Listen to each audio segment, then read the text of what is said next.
If you've been watching this channel, you are probably aware by now that we are deeply worried about recent advances in the field of artificial intelligence.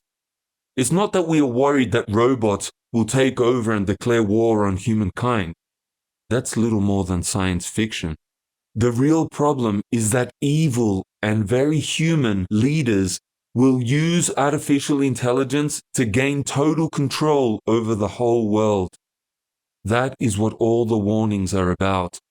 And that is what we need to be talking about each time the subject comes up. Already, governments around the world are using AI in their surveillance systems, their militaries, and in the media.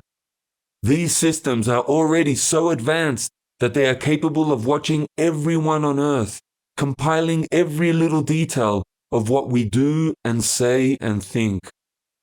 Perhaps most frightening, AI knows the exact likelihood of you becoming a threat to the powers that seek to rule the Earth. Artificial intelligence can locate dissidents, anyone who might defy the system, track them down, and then have them taken out by drone-like robots, which also use artificial intelligence to do their job.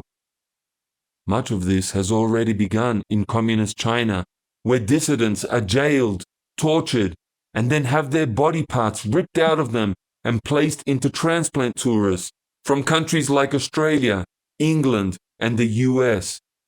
This happens to tens of thousands of political prisoners in China each year, and the organ pool from which these victims are selected already number in the millions. So what hope does the human race have in the face of these evil leaders and their AI tools? What will stop them from using those tools to achieve total domination of everyone? I see a trembling hand raised and a feeble voice asking, But can't we just elect leaders who will make sure that artificial intelligence does not get into the hands of the wrong people? Let me ask all the liberals in America. Do you think that Donald Trump is a sort of leader who would be able to save our world from such a global dictator? And then let me ask all the conservatives in America. Do you think that Joe Biden is a sort of leader who would be able to save the world from such a global dictator? Do you get my point?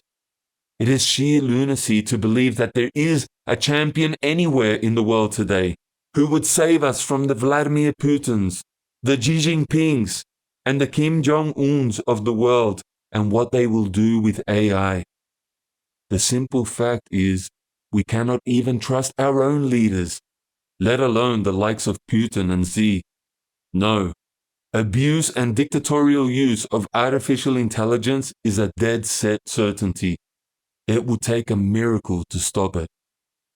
The human spirit cries out for hope, to the point where we will believe almost anything that someone might propose. But any talk of hope in the light of what is happening with artificial intelligence is straight out denial. Except, and this is a big except when you consider that there is more to life than time and space as we know it. Let me explain. I'm talking about eternity. There may be no temporal room for hope, but there is a much greater hope available to all of us in the light of eternity. You see, I believe that the world we live in was created. It was created for a purpose, by a loving creator who wants what is best for us. Mankind has tragically rejected that creator and missed the purpose for why he made us. We have replaced him with a mad dash to get more and more money and material goods for ourselves. We have become addicted to a lifestyle that is destroying this planet. But no matter how bad things get, I still believe that God has a plan. The world will inevitably follow the Antichrist and cheer him on as his forces crush anyone who stands in the way. God is going to allow all of this to happen so that we can see just how terribly evil mankind can be when we refuse to submit to his omniscient authority. The Bible says that the Antichrist will prevail against the saints. That means that he will kill us by the millions. So yes, the saints will die. I can offer you no hope in that regard, that somehow our Creator will save us at the last minute. But we will die as martyrs, taking a stand against pure evil. There is an interesting statement from Jesus recorded in Luke chapter 21. Jesus says that you will be betrayed even by parents, brothers and sisters, relatives and friends, and they will put some of you to death. Everyone will hate you because of me, but not a hair of your head will perish. How does that work? How can Jesus say that Christians will be put to death at the same time that he says that not a hair from their heads will perish? Well, it all has to do with seeing things in the light of eternity. If life goes on after our mortal bodies die, then we have a hope that extends beyond this present life. That is the hope that God is offering us in this darkest hour of human history. Losing our lives in this world in order to find it in the next.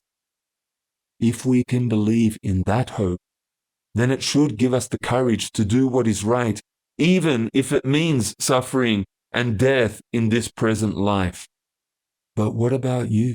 When the time comes, will you join with Jesus and his true followers, facing martyrdom at the hands of an evil system?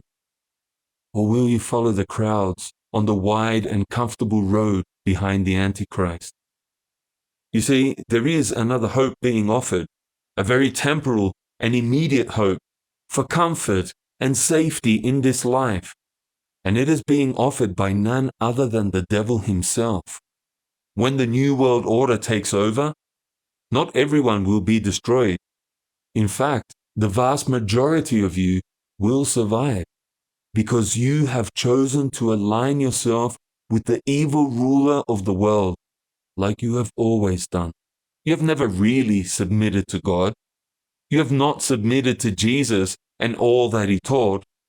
Instead, you have submitted to whoever gives you money, whoever justifies your selfishness, whoever offers you comforts and pleasures. And that is what the coming world ruler will be offering to everyone, if only they will look the other way when true believers are being tortured and killed, like the Germans did when the Jews were being killed during World War II. You will be given a mark in your right hand, which you can use for all the buying and selling you like. Most of you are already carrying that mark around in your hand right now and using it for many, if not most, of your business transactions. But one day soon, you will get a tiny replica of that credit card microchip implanted into your right hand for all your buying and selling. The Bible predicted that 2,000 years ago, and we are now living in the age when it is being implemented globally. But the Bible also says that whoever receives that mark will receive the unbridled wrath of God. Look around. Do you see people who are prepared to starve or freeze to death before they would accept a tiny universal implant replacement for their credit card? Of course not. They'll line up begging for it the moment they start getting hungry. But the option to refuse the mark is there. Refusing it will not be an escape from what the coming world dictator is going to do to you for not taking the mark. No. As I said earlier, I have no hope to offer you about what is coming in that respect. But refusing to take the mark and letting yourself be executed will mean becoming a part of God's eternal family and participating in his victory of good over evil. One day, God's kingdom will reign over all the earth, and it will replace the fallen systems that currently rule in its place. God is inviting us, through Jesus, to become a part of that new world. And that is the hope I am offering you right now. All we need to do is to take up our cross and die at the hands of this coming evil world government, we also need to do so in love. This will be our testimony to a lost generation, and it will open the door to eternal bliss with our Creator. This is a very narrow road, brothers and sisters, and Jesus said that very few would find it. Those who find it are the ones who submit to the authority of Jesus and His teachings now, before it is too late. We don't need to be perfect, but we do need to be trying to meet the standards Jesus set for us. Jesus said that in the end, wickedness would increase and that the love of many would grow cold.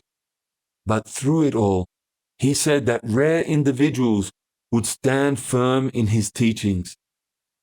The world is headed towards a final showdown between ultimate good and ultimate evil, and the people who stand firm are the ones who keep their love for God and others and hold fast to Jesus' teachings despite all of the evil happening around them. Like beacons in a storm, they provide a glimpse of God's light to a lost and dying world. When the time comes, will you have the courage to stand up for what is right, even if it means suffering? Will you have the kind of love that Jesus had, that will die praying for your tormentors? Will you have what it takes to shine God's light in the earth's darkest hour?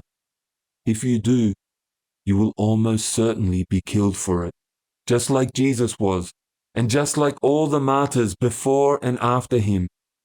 Like the Bible says, the world hates the light and tries to stamp it out because they know it will expose their deeds as evil.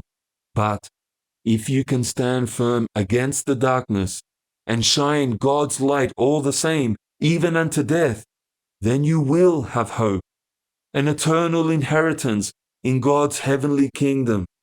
This is what God, the Creator of heaven and earth, has shared with His people on this planet through the life, teachings, and testimony of His only begotten Son, Jesus.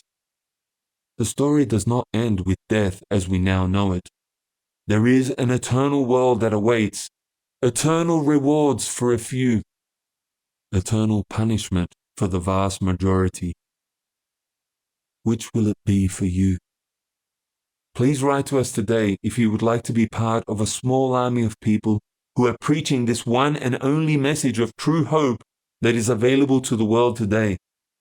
You will need to give up everything you have to be part of this army, but you can live out whatever time you have left in this life sharing this same message with a lost world that is presently without hope. God bless you, and thank you for listening.